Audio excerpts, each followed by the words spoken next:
مرحبا عليكم جميعا. اليوم راح نسوي لكم كعك او السمسم كلش سهل. طريقته موجودة بالفيديو. وهنا عندنا نبلش بالمقادير. اول شيء هنا عندي طحين قلاصين، نخلطهم مرة واحدة. وعندي هنا نص القلاص حليب، نص قلاص زيت، ونص قلاص شكر. وعندي هذا ظرف بيكنج باودر هم نص راح اخليه، اذا حابه تضعفين الكميه كلها على قلاص. وهنا عندك 4 قلاصات وهذا كامل تخليه. وبالنسبه للنكهه اذا عندك متوفر ظرف فانيلا تقدرين تخليه. وهسه نبلش بالعجن. اول شيء الزيت، يعني ماكو اسهل منها ماكو نهائيا. ونضيف الشكر وطعمه كلش طيب، يعني جربي هاي الكميه وشوفي صدقيني يعني ما راح تشترين بعد كعك او سمسم نهائيا، راح تعتمدين على هذا. راح اظل انا اخلط.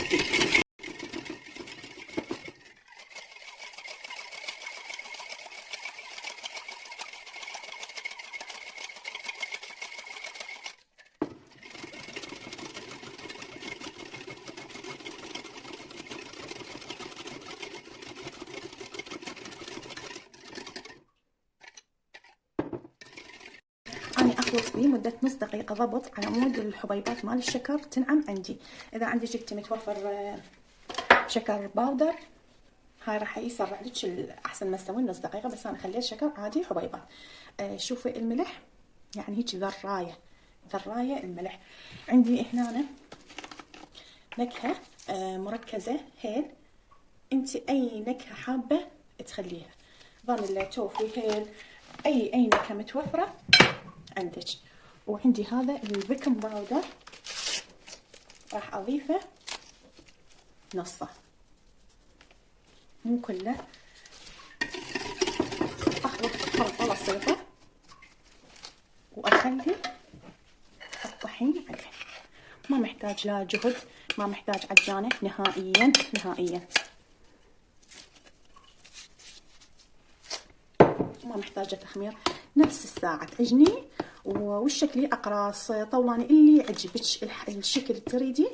والفرن عندك حامي ما يطول بالفرن، ربع ساعه او 20 دقيقه.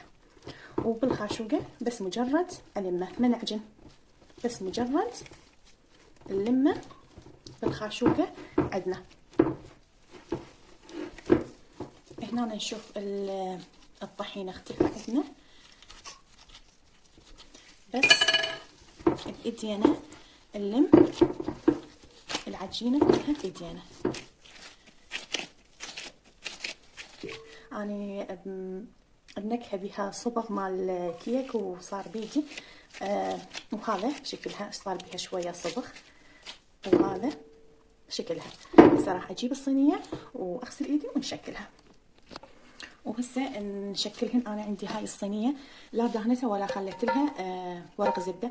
اذا انت فوفون او الصينيه اللي عندك تلزق بيها الكعك او اي شيء تسوي فلازم تخلي لها ورق زبده. انا هاي ادري بيها مثل السقف فكل شيء ما خليت لها، حتى دهن ما اخلي لها. ومن حابه يعني اسوي كعك اريده يطلع لي قياس واحد وشكل واحد وحجم واحد، هاي الخاشوقه بالاكواب القياسيه. الخاشوقه الكبيره هذا قياسها 15. احب اكور هيجي على مود اسويهن قياس واحد عندي واطلعها هيجي، اسوي على مود يطلع شكل واحد وقياس واحد. ومن اكمل هيجي هاي الدوائر مجرد بس اسويها دائريه، ما اضغط عليها. هذا شكلها. واجيب السمسم اللي انا مسهيته اضغطها على السمسم وهذا يكون شكلها.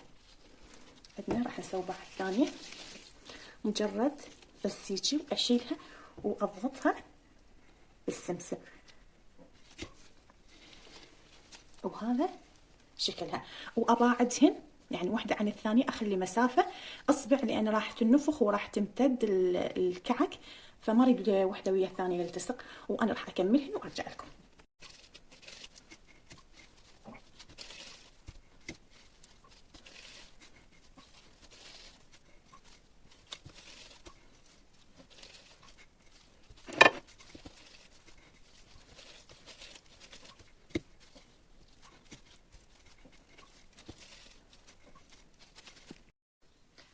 هاي كملنا اول صينية، راح اخليها بالفرن ونكمل البقية ونرجع لكم بالشكل النهائي.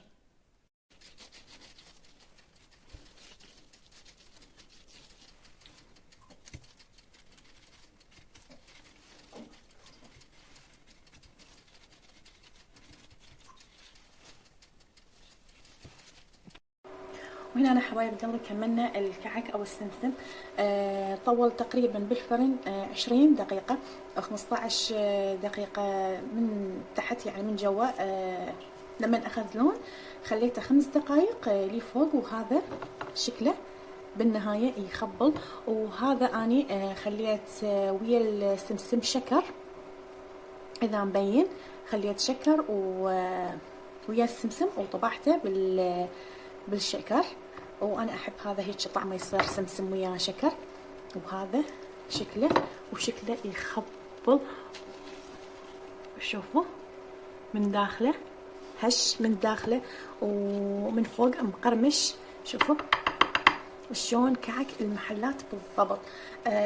طبقوا الوصفة بالحذافيرها وموادها على مود يطلع عندكم هاي الطريقة الكلش طيبة. وطلع تقريبا عندي القلاصين طحين، تقريبا طلع عندي نص كيلو كعك ابو السمسم، عيرته نص كيلو. ولا تنسونا من تعليقاتكم الحلوة ولايكاتكم الحلوة، وشكرا لكم وشكرا لمتابعتكم الحلوة.